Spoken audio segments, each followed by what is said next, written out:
Baik, sebelum ke lapangan, saya susun dulu dokumen pendukung audit, mulai dari audit program dan daftar permintaan dokumen. Pastikan juga untuk mencantumkan ICQ dan risk assessment plan agar kita bisa menilai efektivitas absensi ya. Baik Bu, setelah ini saya akan kirimkan daftar permintaan ke Bu Adisti sebagai HRD.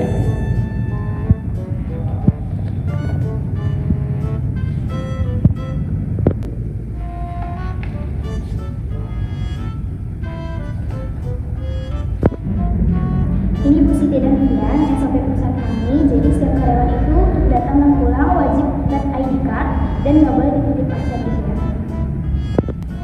Bu, kami juga butuh voucher sistem absensi agar bisa memahami proses dari pencatatan sampai dengan pelaporan.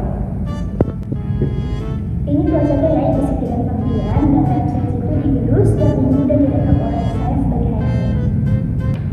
Terima kasih Bu Adisti. Dokumen ini akan kami jadikan dasar untuk pengujian kepatuhan ya.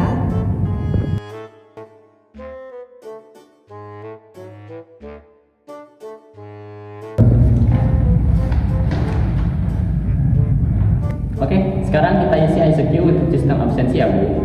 Nah, untuk pertanyaan yang pertama, apakah setiap karyawan memiliki ID card pribadi dan tidak bisa digunakan oleh orang lain?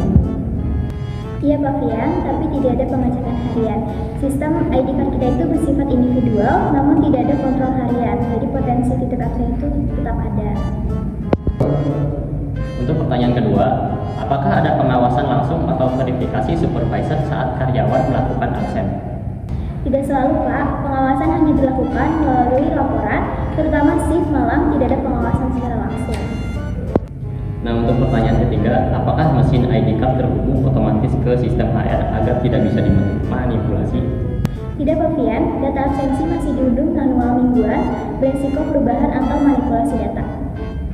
Nah, untuk pertanyaan terakhir, apakah ada pemeriksaan berkala terhadap data absensi untuk mendeteksi kejanggalan? Tidak, pemeriksaan hanya dilakukan bila ada laporan, tidak ada review rutin atau audit internal absensi. Catat ya, kontrol internal terhadap absensi masih lemah di bagian verifikasi dan pengawasan. Maka risiko titip absen kita tandai sebagai risiko tertinggi.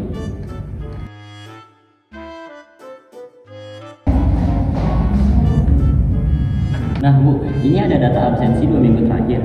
Rian selalu tercatat hadir tepat waktu, tetapi laporan supervisor menunjukkan dia sering datang terlambat. Ada kemungkinan sih terjadi titip absen ya? Coba kita konfirmasi langsung ke yang bersangkutan.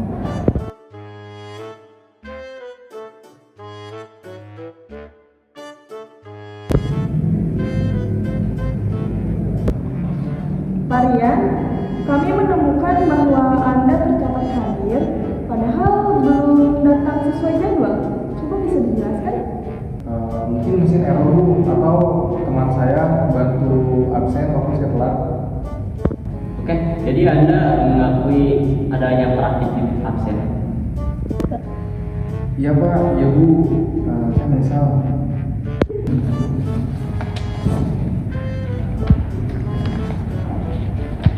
Kita sudah punya bukti wawancara, data absen, dan SOP. Sekarang saatnya menyusun kertas kerja audit. Tuliskan kronologi, bukti, serta hasil analisis risiko. Dan jangan lupa lampirkan ICQ dan flowchart-nya.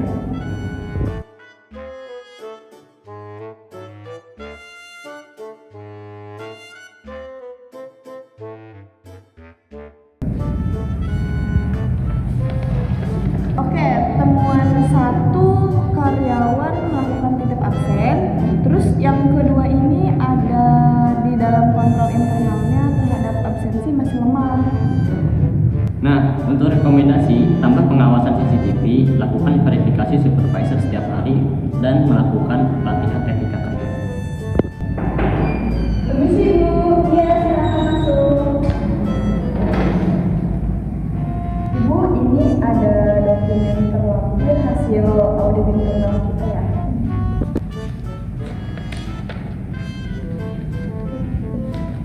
Baik, laporannya sudah lengkap ya. Saya setujui hasil dari review dan approval ini. Terus kita kirimkan hasil audit ini ke manajemen untuk ditindaklanjut serta diperbaiki untuk sistem absensinya. Baik Bu, kasus ini bisa jadi pembelajaran agar kontrol internal lebih kuat.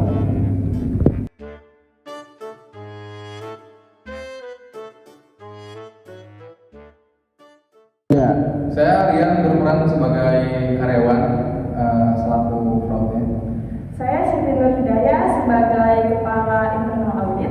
Saya Adis Dimsasari sebagai HRD. Saya Radika Sonela sebagai Komisaris. Saya Triveni Haidar sebagai auditor internal junior.